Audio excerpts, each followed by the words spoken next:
পিতে ইচ্ছা তারে বলি কাম, কৃষ্ণেন্দ্রিয় পিতে ইচ্ছা ধরে প্রেম নাম।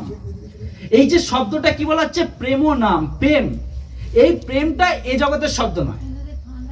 তাহলে প্রেমটা কোন জগতের শব্দ? আমরা কি বলি? প্রেম প্রেম প্রেম। আমরা সবাই প্রেম শব্দটা প্রচলিত হয়ে গেছে, এটা মুখে মুখে ছড়িয়ে গেছে। এটা প্রেম না, এটা কাম। এই জগতে কিছু পাওয়ার পরিবর্তে আমি তাকে কিছু দিচ্ছি, এটাকে প্রেম বলে না, এটাকে কাম বলে। তাই পদকর্তারা একটা শব্দ কি বললেন, যে আত্মেন্দ্রিয় প্রীতি ইচ্ছা তারে বলি কাম, কৃষ্ণেন্দ্রিয় প্রীতি ইচ্ছা ধরে প্রেম নাম। কৃষ্ণের প্রতি যখন আমাদের ইচ্ছা জন্মাবে যে হে কৃষ্ণ তুমি করুণা সিন্ধু দীনবন্ধু জগৎপথে, গোপেশ গোপিকা কান্ত রাধা কান্ত নমস্তুতে, এই ভাব যখন আমাদের মধ্যে জন্মাবে তখন কৃষ্ণের সাথে সম্বন্ধ যুক্ত হবে। সেটা কিসের সম্পর্ক? প্রেমের সম্পর্ক।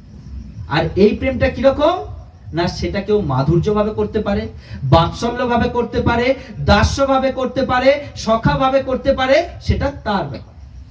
কিন্তু ভগবানের সাথে আমাদের সম্পর্ক স্থাপন করতে হবে কোনো না কোনো ভাবে।